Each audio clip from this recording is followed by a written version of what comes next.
All right. Man, this gonna be a good one. I just can't wait to drop it for you. Whoo! All right. I want y'all to get ready for the best episode I ever post. Here we go. I was a big supporter of Senator Obama before he became president, and he went on to become president.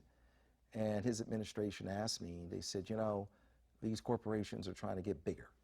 You know, Comcast is trying to buy this, and Charter's trying to buy this, and so forth and so on. And they asked me, they said, are these good corporate citizens? Uhuru na nguvu. No. You're looking at a free black man. Talk Black 360. You want to know what a free black man look like? Look at me. Uhuru na nguvu. Welcome to another dose of Talk Black 360. I am your host, Tino Blaine King, the Kool-Aid and Kush, the pioneer of black pragmatism. If you got that intro, I know you're wondering, why am I back on this Comcast case? Well, let me tell you why. Because when initially I heard the information came out and someone said that it was going to roll back our civil rights for 150 years, there is no way that a man who does what I do in the community and for the knowledge and the advancement of our people could let a statement like that go by. So I knew that there was something that I had to investigate inside of that claim. And as I got to digging inside of that claim, you know, I did several podcasts about Byron Allen, and as well, I also did some posts about it, and I engaged with a lot of our folks on this particular subject. And I must admit, I have been ridiculed and bombarded with all types of responses saying that I was hating on Byron, I was this, I was that, whatever the case may be. But that is for another time. As Byron said himself, this is bigger than him. And inside of my investigation of this case, like I've always said, we always have known that Comcast is going to do what we expect white supremacy, large corporations to do.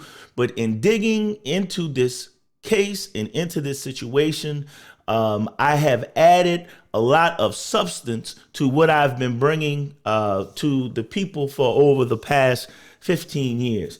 And what we're going to do now in this podcast is we're going to solidify something that I believe to be the realest thing that I will ever post. It is the advancement of the Black liberation movement in a manner that I am not going to say that I am the first to talk or think about or position in this manner, but I will say that I don't know of anyone who has done this as of yet. And as we move forward, I please welcome all of you to find in our history or in our past someone who has done it and bring it to me, because the ancestors have spoken to them the same way that they are speaking to me. So this information that I am about to divulge to you today is very, very important. And I know you may think that this is going to get boring and a little bit out of the comfort zone of what we are used to talking about as far as Black liberation is concerned. But trust me, you have got to hear this information. So we're going to jump right in. You heard the clip in the beginning of the opening where we heard Byron mention something about corporate citizens. So the reason that that is important is because it is the basis of the conversation that we're going to have. And after we have this conversation, then we're going to talk about the best way forward for Black liberation and the best way for us to come together and attain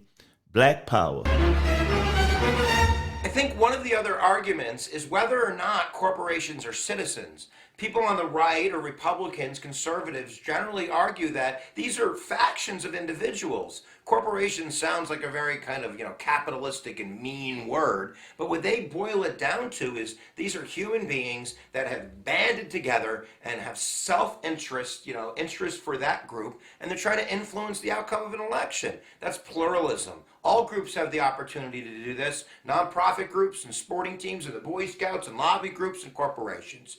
The other side says hogwash, poppycock. That is just baloney. That they're not citizens. How can corporations be citizens and be entitled to the same rights of citizens when they don't have the same responsibilities of citizens?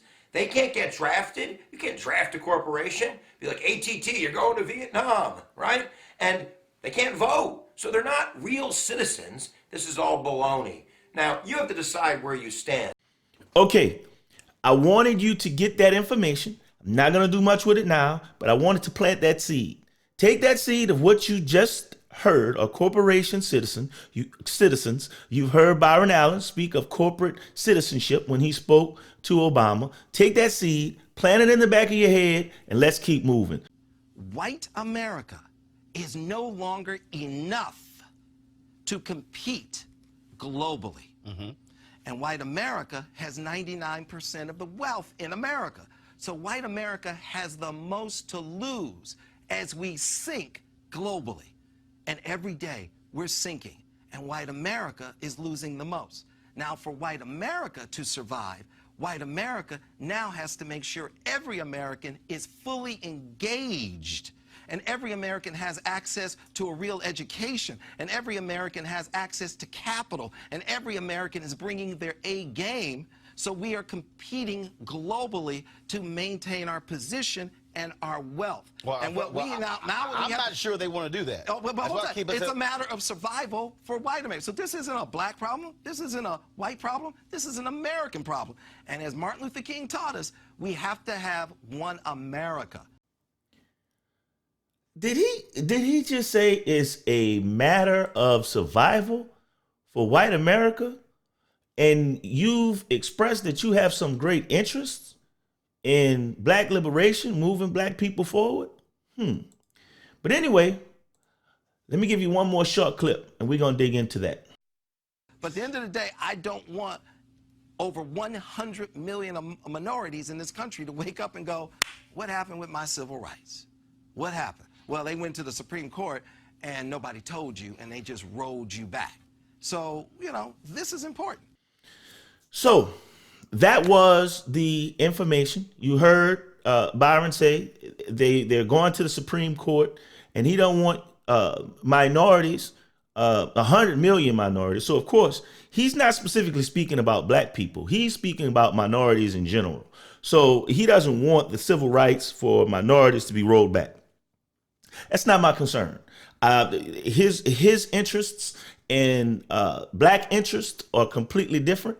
I feel like my interests are aligned with black interests. So my concern is not the suffering that is going to happen to white America. Not saying that I don't care about any people suffering. I mean, I wish no one ever had to suffer, but that's not my motivation. My motivation is to make sure that our people benefit, our people prosper, and we minimize any suffering that will ever be endured, as if we haven't suffered enough, that we minimize any suffering that is going to be endured by black people. So, one of the things, like I said, people have ridiculed me because in this particular case, they have said that I've turned the tables and the attention and some type of venom towards Byron Allen. But what I'm telling you is that it is not a concern of Byron Allen to specific black interest, but I will tell you that it is a concern of mine.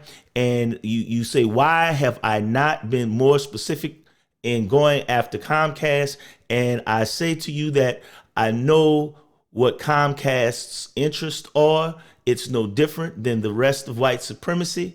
But for those of you who may not have believed what I was saying, let's take a couple of minutes to address how Comcast operates and who they are. They haven't done what they promised, and what they want to do is use us to harm this other black man, and we're not going to be used in that way, because the real sort of power in this moment is not in sort of siding with Comcast and staying quiet, right? It's siding with this person, because everybody has a lot to gain here, right? It's not just Byron.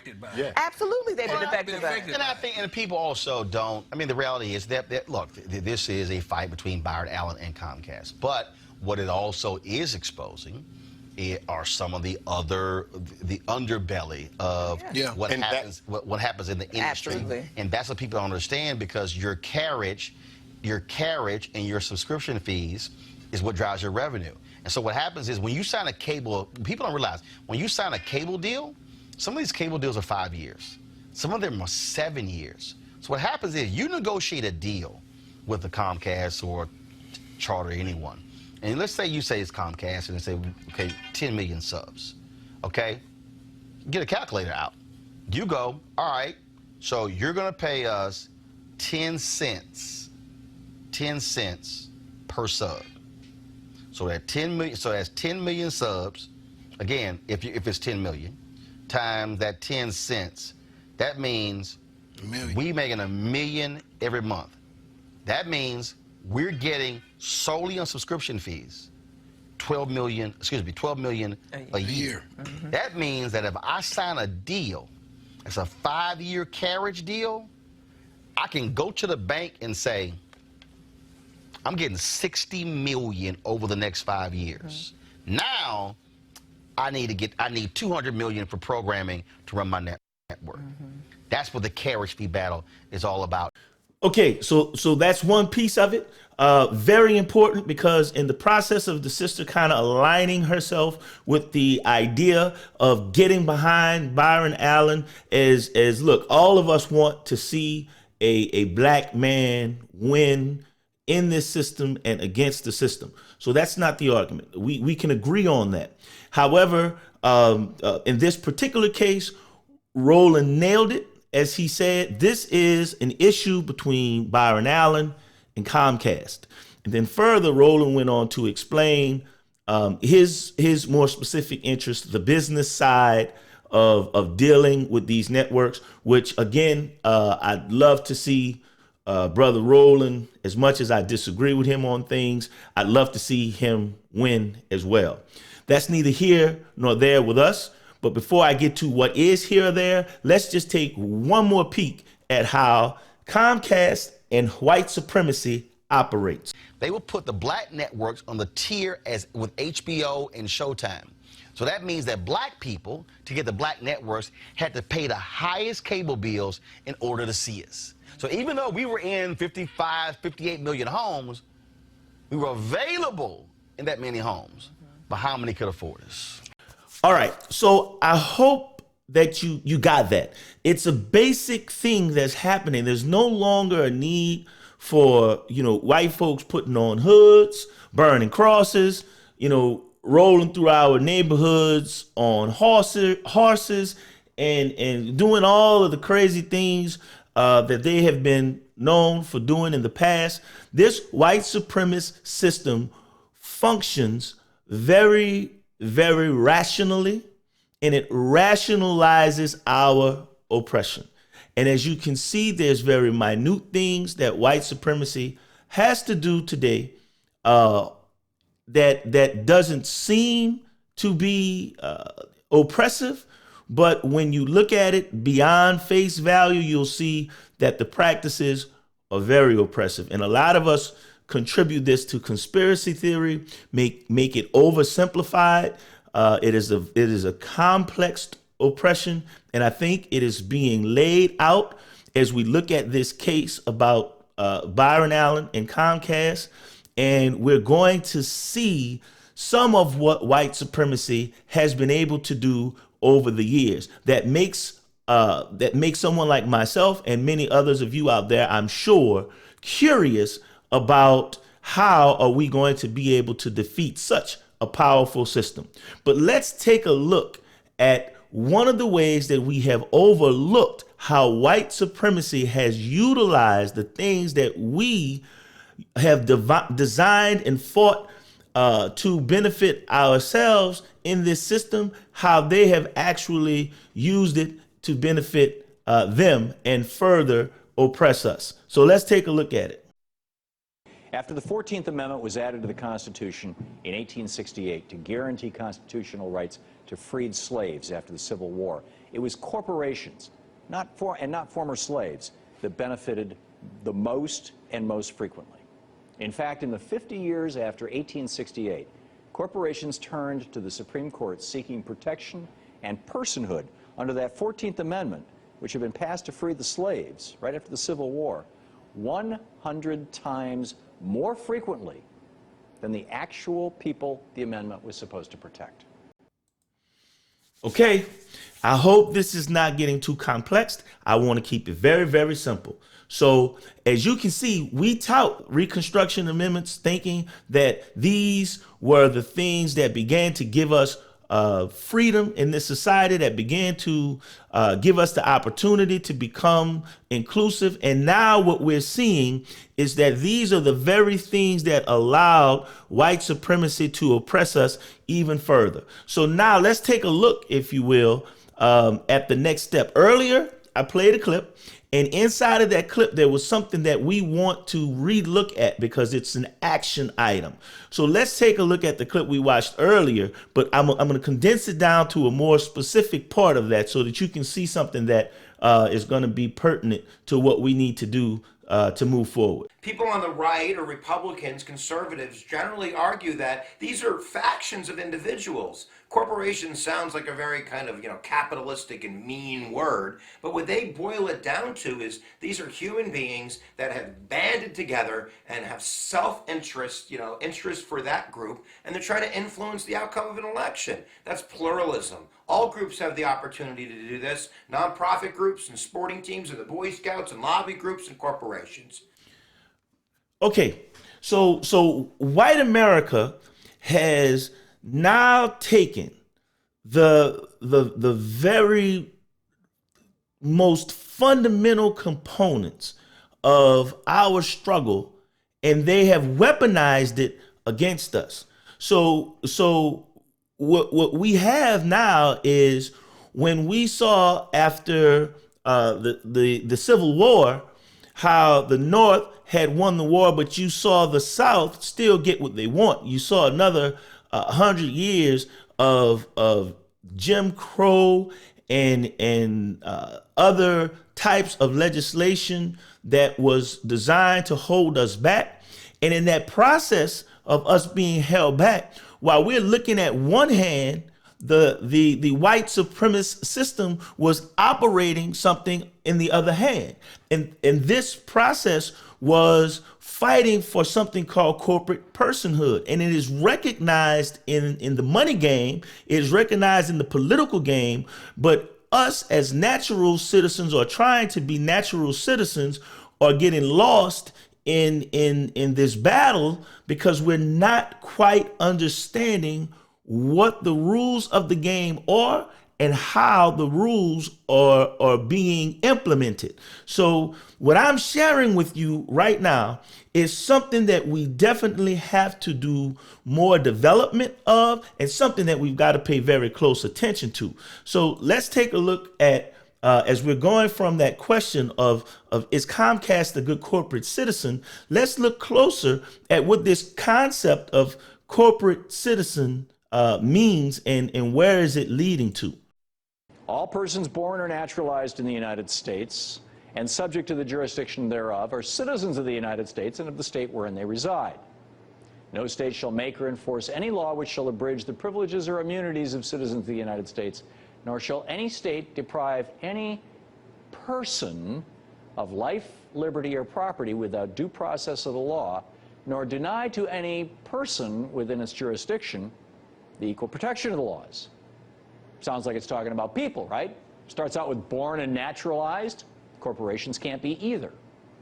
But in a tax case in 1886, Santa Clara County versus Southern Pacific Railroad, The railroad argued that it didn't have to pay its taxes to Santa Clara County because it paid a lower tax rate in Santa Ana County, and to tax it at two different rates in two different counties was a violation of its civil rights as a person, its rights to equal protection under the law under the 14th Amendment. When the court pointed out that it was an artificial person and thus not protected by the 14th Amendment, the railroad argued that the word person in the 14th Amendment was not qualified, wasn't preceded by the word natural. And so, therefore, the word person in the 14th Amendment would apply to both artificial and natural persons. Now, frankly, this was absurd on its face. Delphin Delmas, the attorney for Santa Clara County, argued before the Supreme Court that the assertion that railroads were the same kind of person as that protected by the 14th Amendment was, frankly, stupid. He said, I presume the most ardent advocate of equality of protection would hardly contend that corporations must enjoy the right of testamentary disposition, that's to write a will, or of contracting matrimony, getting married. And he was right. And he won the case. The court did not decide that the railroads are persons like you and me. But 2 years later, when the Chief Justice lay dying and Delphin Delmas had gone back to California, the clerk of the court, a guy by the name of John Chandler Bancroft Davis, wrote a commentary on the case called a head note, which has no legal standing at all, which said that corporations are persons under the 14th Amendment. It was exactly the opposite of the court's ruling. And a decade later, the court quoted that head note. And it's been quoted over and over again by the Supreme Court right up to last year in Citizens United. So the notion that corporations are natural persons like human beings is based on a lie. A lie that is definitely something that corporate America, white America, and white supremacy is willing to live and execute to black people's demise. So we have to get more technical in our understanding of how we are being oppressed. So in this podcast, we've gone through a lot of specific things that are telling us what we need to do to get in this global struggle for power and stop fighting for equality with the component of the world and try to become a component of the world ourselves. So what are we going to do now? We're going to have to break this particular understanding that I'm sharing with you down, and we're going to have to discuss how it is specifically necessary, or how it should be specifically used in the areas that we need development in. But why are we talking about corporate personhood? Because we can't just be our normal selves and defeat this system of white supremacy. We have to become superhuman. And how are we going to become superhuman? I'm not talking about some folklore. I'm talking about real pragmatic process. Take a look. And when you give corporations personhood rights, as the Supreme Court has on numerous occasions since the 1880s, then these corporations don't become people like you and me. They become super people. People who can't die. People who don't need food and water to survive. People who can't be imprisoned. And people who have more money than you or I could ever dream of. Okay, so I hope you're starting to get it.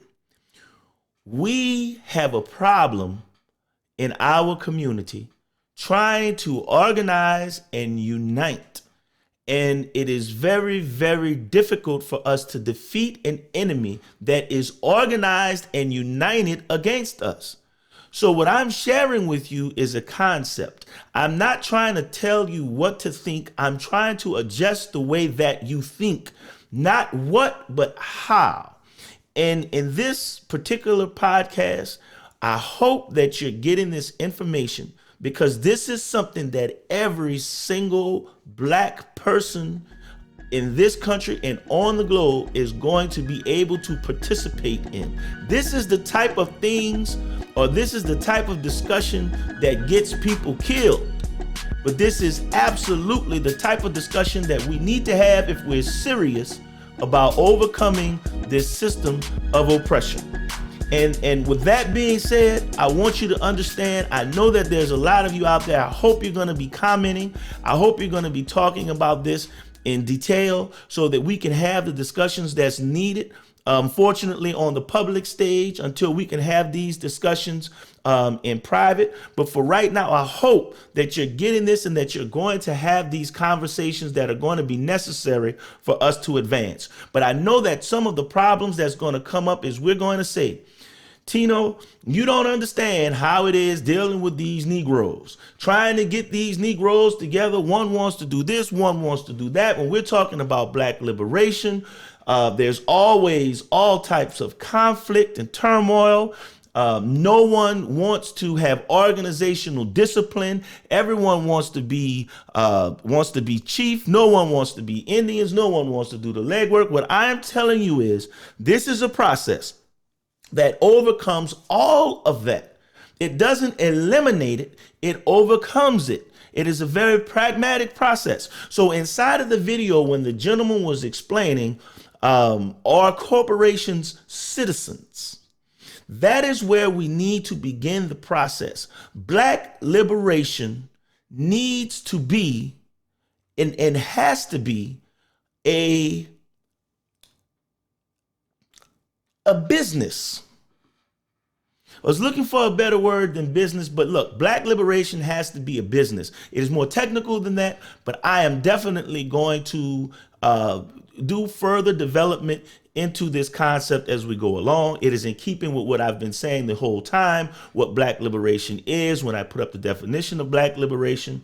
But we have to begin to look at it as a business. And that's what led me to this particular post that I had put up some time ago. And that post said, black liberation needs an agenda, but more importantly,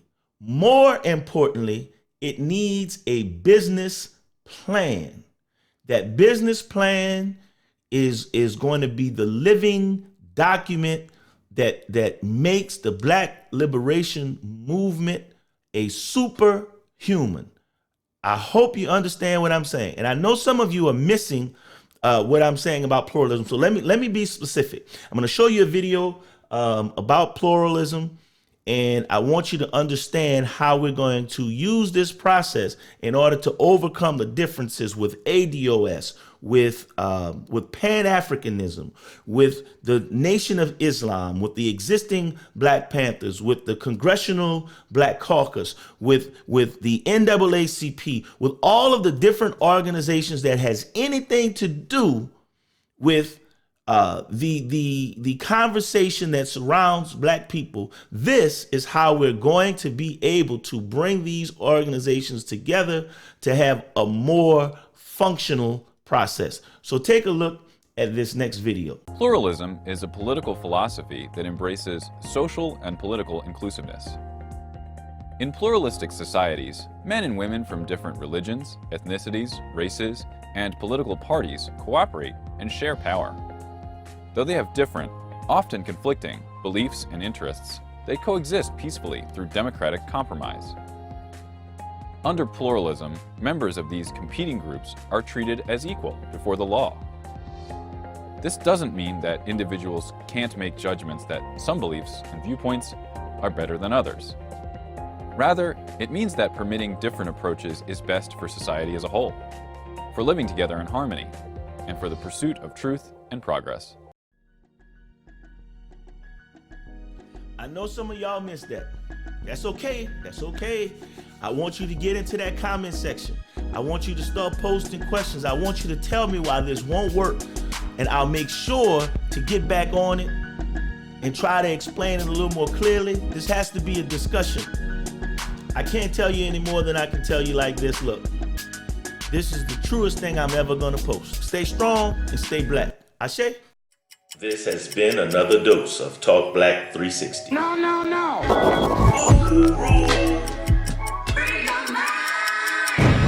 You will never be enslaved again by no man.